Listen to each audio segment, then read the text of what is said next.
Ag Matters is underwritten by Ag West Farm Credit. Ag West Farm Credit is a financial cooperative that provides financing, crop insurance, and related services to farmers and ranchers across the West. From small family businesses to large operations, Ag West brings the experience and financial know-how to help you grow your best future. Welcome to Ag Matters, covering positive agriculture stories from across Alaska on Big Cabbage Radio. It's my great pleasure to welcome on the line Gabriel DeGange from, is it Northland? Far North Fungi. Far North Fungi. Okay, I've got that now. You have been interviewed before, and we have talked about all kinds of mushrooms and fungi, etc. But I want to kick this off because I encountered something that I failed to do properly. As a result, I was unable to make use of a box of morels. Ooh, bummer. Okay, so I wanted to start there because we can talk about fungi in general and the availability, etc. But I'm guessing that at least most listeners have heard of morels, and they have a place in Alaska, and I'm understanding that they grow particularly over in burned out areas. Is that true? Yeah, so it's pretty interesting. On the west coast of North America, the morels pretty much pop up almost exclusively after a burn. So like the spring after a forest fire. It's a little bit different in the Midwest, and it's interesting if you talk to somebody, you can usually tell where they're from based on how they kind of talk about morels. So in the Midwest, they kind of pop up under the same trees almost every year. So you'll have like a perennial patch of morels that pops up every spring. But on the West Coast, they really don't produce under the trees until the tree dies. Oh. So like morels are kind of in the same category as truffles. So they have a symbiotic relationship with trees. Okay. Where they trade nitrogen, phosphorus, water, other micronutrients in exchange for sugars that the tree photosynthesizes. So that's kind of like this symbiotic relationship.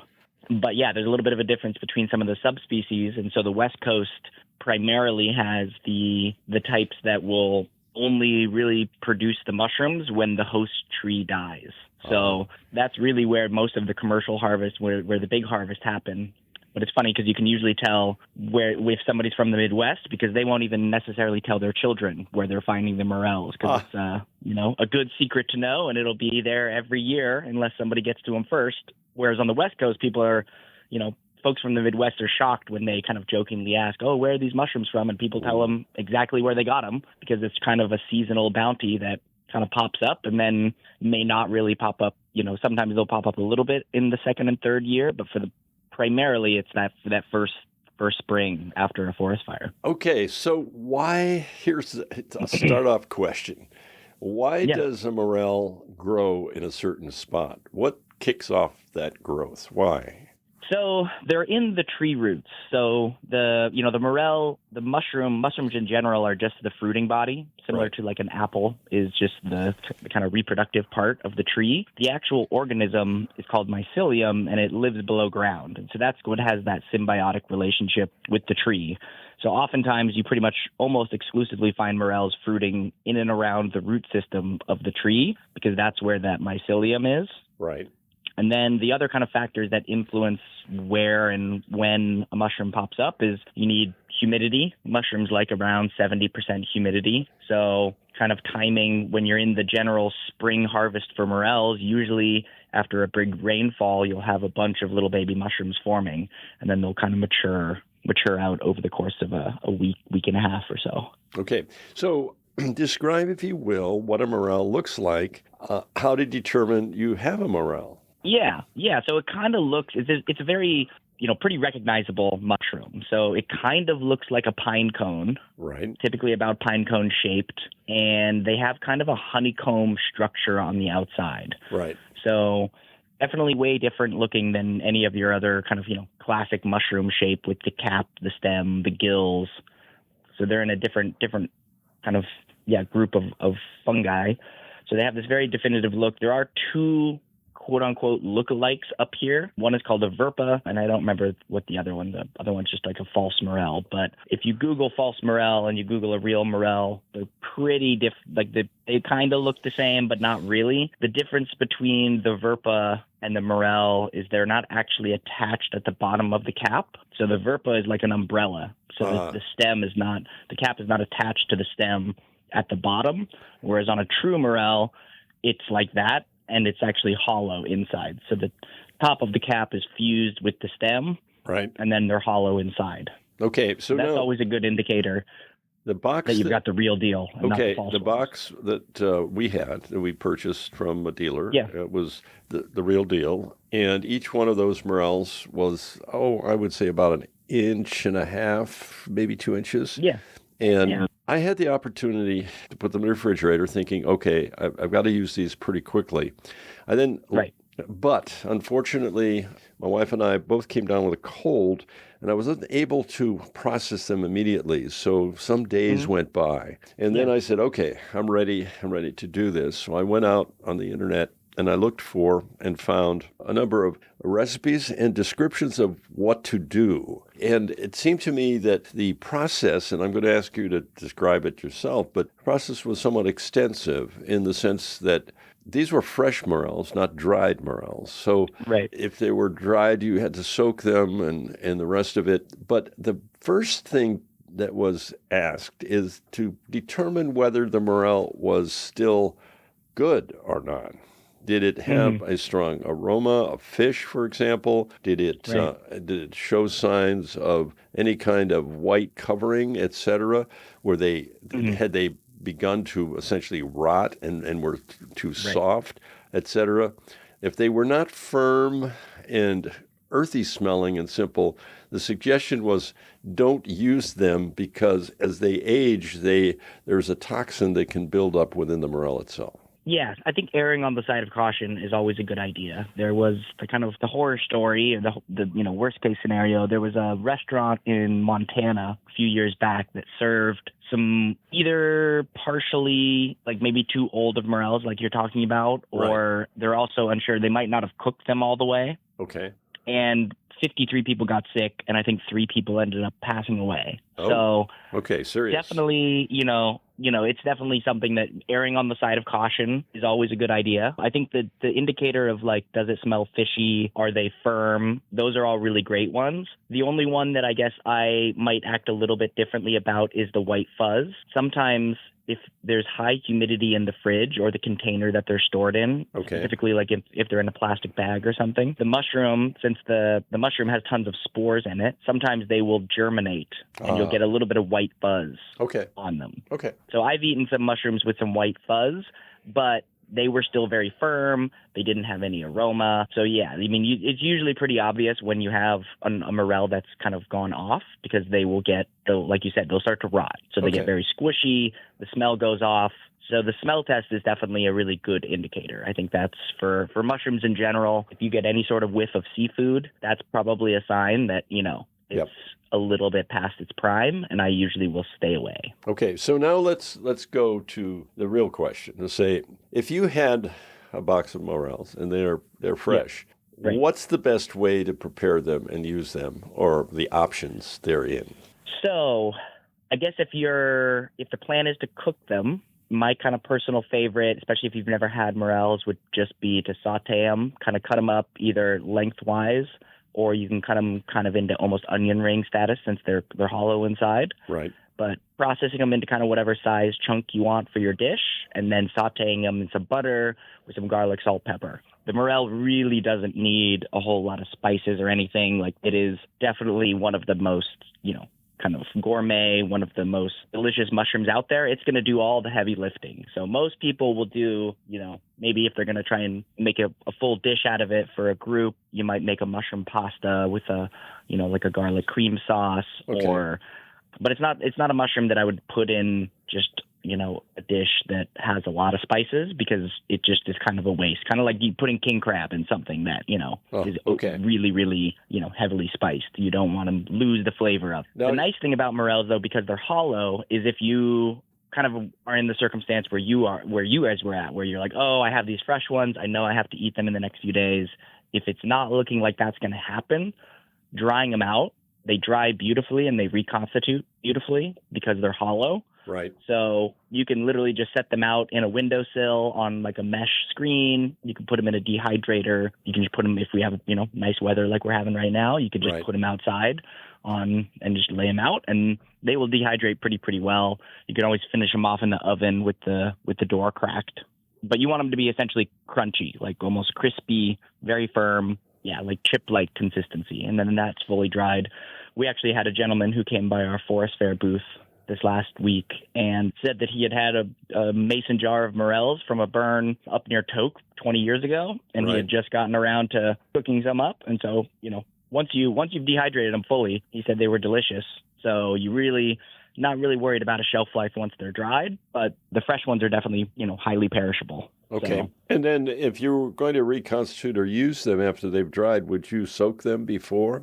How's that work? I usually soak them unless I'm doing like a soup or something, in which case you can kind of get away with throwing them in, just the dried morels into the soup if they're going to simmer for quite a while. But usually what I'll do is I'll just soak them in cold water overnight. Okay. That sounds very good. Very good. Mike Chielewski here at Big Cabbage Radio in Palmer, Alaska, and we have started out down the fungi road with morels with Gabe of Far North Fungi, and I think it's about time to switch to another set of questions, one of which is, of all the mushrooms that there are in the world, which are the most prolific here in Alaska?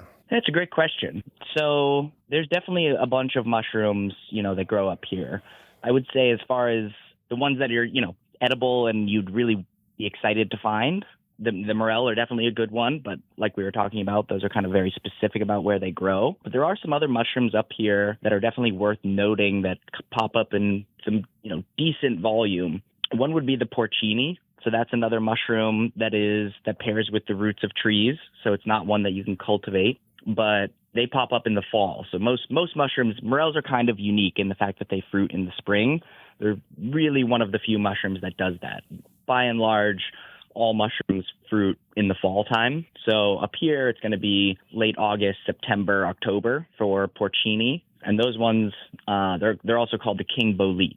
So there's a little bit more difficult to identify those compared with a morel. They have a classic kind of mushroom shape, big cap, stem, very thick, very meaty mushroom. But there are 5 to 6 other types of boletes up here, none of which, to my knowledge, are like super poisonous, but they definitely are not all choice edibles like the porcini or the king bolete. So those ones you'll definitely want to look at a guidebook, which, just to plug a great guidebook that just came out last November. It's called Mushrooms of Alaska. It was written by Kate Mohat, who is the main mycologist down in Girdwood with the Forest Service. Right. And then Steve Trudell, who's up in Fairbanks, or was up in Fairbanks for most of his career, who were kind of the two leading mushroom experts, like wild mushroom experts in the state of Alaska. And they got together and wrote a book, came out last fall, and it's incredible. It really, if you're interested in wild mushrooms, I cannot recommend that book enough, just because most of the Audubon Field Guide, which is great, it also just covers all the mushrooms of North America. So you might think you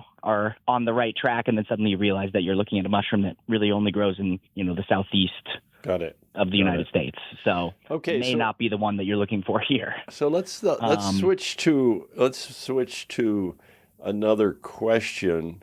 Very often people purchase mushrooms in large stores, and there are usually at least 2 different kinds of mushrooms there. What has resulted in there being those mushrooms as the most popular in grocery stores?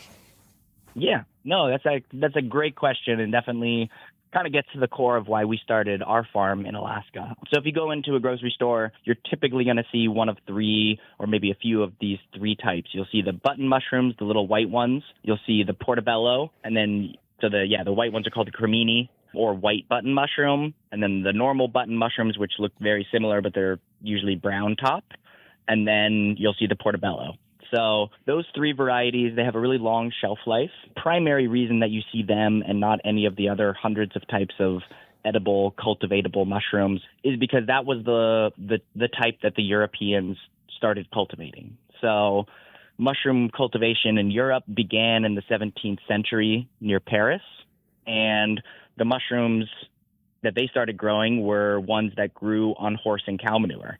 And so kind of thinking back to what was happening at that time near Paris was the Industrial Revolution was kind of in its early stages. So the urban centers of Europe were really experiencing massive kind of population booms, lots of people moving from the countryside into the cities. But the Industrial Revolution really hadn't taken off in terms of replacing the horse with diesel engines and coal and things of that nature. So primarily, the entire civilization was powered by horse. And so the kind of resulting waste buildup of horse manure in the urban centers was becoming a serious public health hazard. And so mushroom growing on those manures, kind of food sources, really became kind of an economic way to get that stuff out of the cities. So they started growing like cremini mushrooms in some caves that were nearby, which is kind of where we get the idea that mushrooms like to grow in the dark, which really isn't necessarily what they like, but it was they didn't really have big greenhouses or big warehouses back at that time. And so the only places that they could maintain the high humidity that mushrooms really like is in those caves. So that's kind of like the United States really did inherit that style of cultivation, which centers on the kind of the East Coast.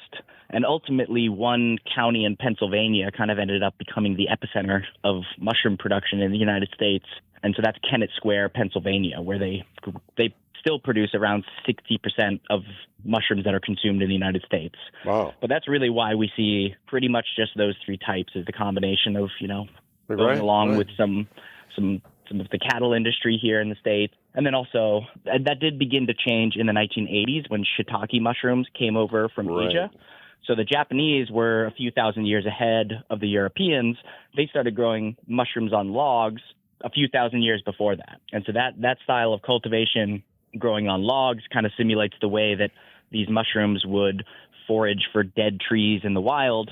And so you just kind of tightly control to make sure you get the right mushroom growing by drilling holes in the log and putting the fungus in. And so they have these kind of Lincoln log stacked towers in the forests of Japan and Southeast Asia. That started coming over to the West Coast of the United States in like the 1980s. And they're definitely becoming more and more popular. But while the shiitake has a really long shelf life, a lot of the other varieties that you would grow in that same manner, which are your oyster mushrooms, your lion's mane, and then a bunch of countless other types, those ones, they don't have quite the shelf life that the portobello and the cremini does.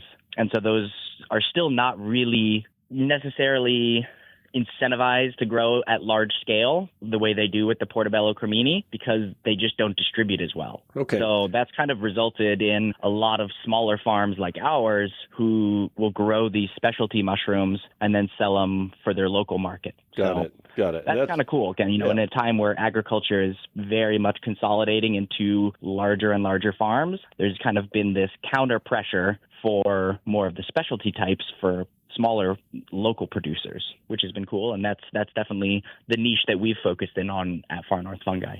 And I'm glad you went in that direction, because that's the other question. What mushrooms have you decided to grow, and how long have you been in business? So we started almost a decade ago in 2017. Okay, so January of 2017. So over these 10 years, in kind of a summary fashion, what's the direction of change or growth of the mushrooms that you do produce? Which ones have become popular and you do more of, for example? Yeah, so we started off with oyster mushrooms because they're the easiest to grow. So for our kind of low-tech setup early on, the oyster mushrooms made the most sense as a starting point. And we then kind of branched out into more types of oyster mushroom, as well as shiitake, lion's mane, hiapino, chestnut, shimeji, lots of different types of mushrooms. But I think the one, if I were to pick one that has seen just kind of like a rapid rise in popularity, it would be the lion's mane. Right. It's kind of one of the few mushrooms that's considered a potent medicinal mushroom, like, for instance, chaga or reishi mushroom, but it also is a gourmet culinary one that it tastes almost like crab or lobster when you cook it fresh. Right.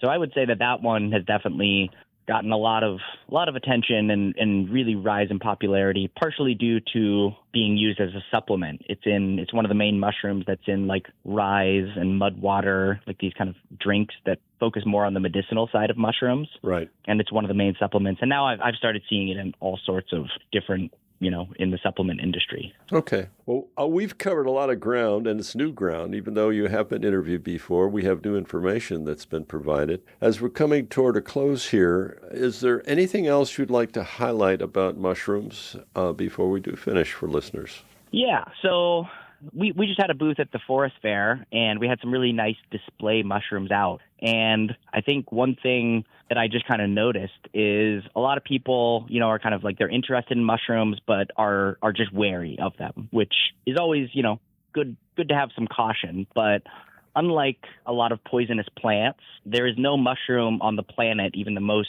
poisonous one there is, that can do you any harm by just touching it or even putting it in your mouth and chewing it. As long as you don't swallow, you can't come to any harm. So unlike, cow parsnip or poison ivy, you really don't have to be scared about touching a mushroom. Okay. So I think, you definitely don't want to go out into the forest and eat all the random mushrooms that you find. But I do think that, like, overall, I think that a lot of people are maybe a little bit overcautious when it comes to mushrooms in terms of just interacting with them and seeing them in the forest. It's definitely fun to go out and experience all the different types of mushrooms, whether you're just taking photos of them or, you can touch them. There's definitely nothing they're not going to bite. They're not going to hurt you. You're not going to get a rash. So yeah, I think I would just, encourage people to go out and not be terrified, show some caution when it comes to eating. Be sure you know exactly what you're getting. But other than that, just go out and enjoy, everything, all the different fungi that nature has to offer. Okay. Gabe, this has been fascinating. I love it. We look forward to having you come back again, and we'll extend our knowledge about fungi in general. So, awesome. Yeah, stay well out there. Thanks so much for having me. Really appreciate it. Yep. Take care now. Bye-bye.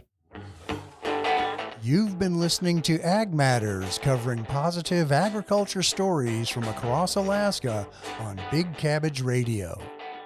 Ag Matters is a production of Radio Free Palmer, recorded at our studios in Palmer, Alaska. For more information about this program, email manager@radiofreepalmer.org.